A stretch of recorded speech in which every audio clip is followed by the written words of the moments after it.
cow, what a crowd. Oh my God, I hope no one here's got epilepsy, because I've got an extremely bright future. Thank you very much. Wow, this is a nice gig. I did a gig recently. I had a lady come up to me after the show. She was like, "Are you on the spectrum?" I was like, "I feel like at least one of us is." You know what I mean? I might be, but also I feel like going up to a stranger saying, "You on the spectrum?" Pretty on the spectrum thing to do, if you ask me. You know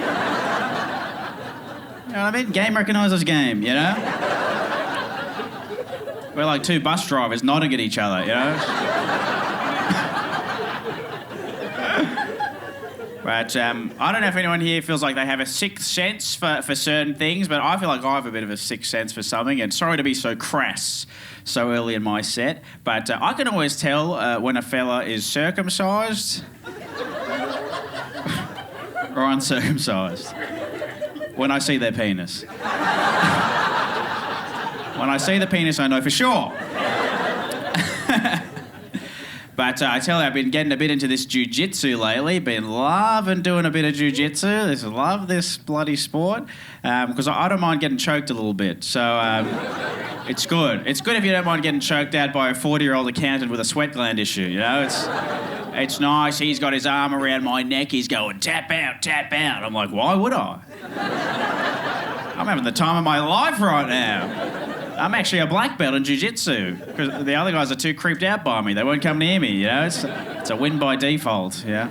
No, I am. I'm a black belt in jiu-jitsu, which is weird because that's what I used to use, yeah? A little black belt. And, come on. It's just a gag. And it's just a gag. But, no, I'll tell you, I wish I was more of a confident guy. I wish I was as confident as some of these real estate agents I've seen. These guys are great. There's a bus that drives around near where I live. There's a real estate agent. His whole head is on the back of a bus. His entire head.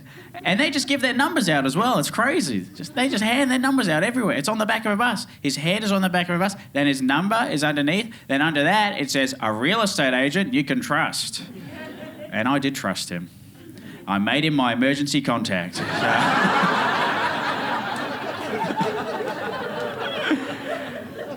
Oh, man.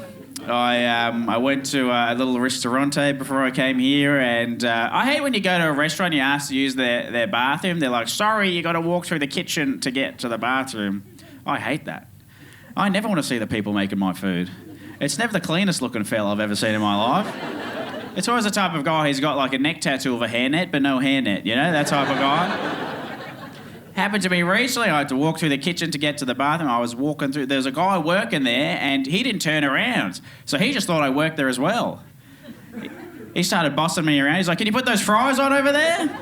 And because I'm not very assertive, I was like, "Yeah, I'll put the fries on." And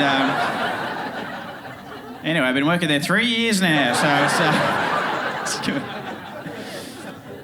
But no, I've got some exciting things coming up later this year. Later this year, I'm going to be riding a unicycle all around Australia to raise awareness for bullying. Thank you.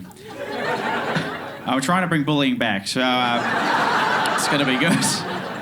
It's going to be great. What about this one? I feel like the only time you hear about broad daylight is when someone's getting stabbed in it. Nothing good has ever happened in broad daylight. They should warn us about that in the weather report. Let us know how broad the daylight's going to be. And maybe I'll leave the house with my nunchucks, okay? But no, I'll tell you, I'm one of these Jews you hear about, and... You guys heard about these Jews?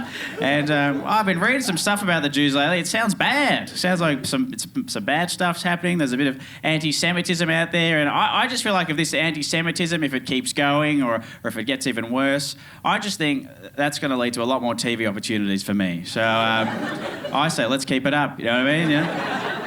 You know, sometimes you see in the news, oh, someone's drawn a swastika somewhere. Who do you think's doing it? It's me, okay?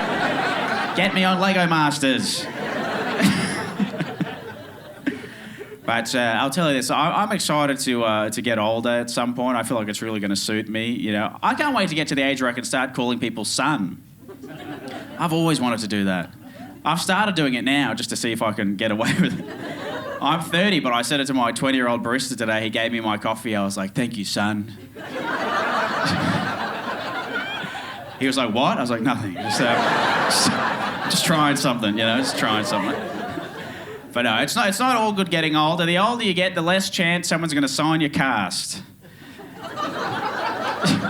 You know, when you're a kid, you know, you break your arm, but at least people, oh, sign your cast. And, you know, that's a bit fun, you know. But as you get older, the injuries and the ailments, they get a bit more upsetting, you know. You can't really walk around the office and be like, anyone want to sign the gauze on my neck? I had a basal cell carcinoma removed this morning. Don't press too hard, the stitches are coming loose. Anyone want to put a post-it note on my colostomy bag? Say something nice to me? But no, it's bad, you know, it's not all good getting old, as I said. You know, we actually had to put a railing up in my grandma's bathroom recently, so she could do more skateboard tricks in there. So...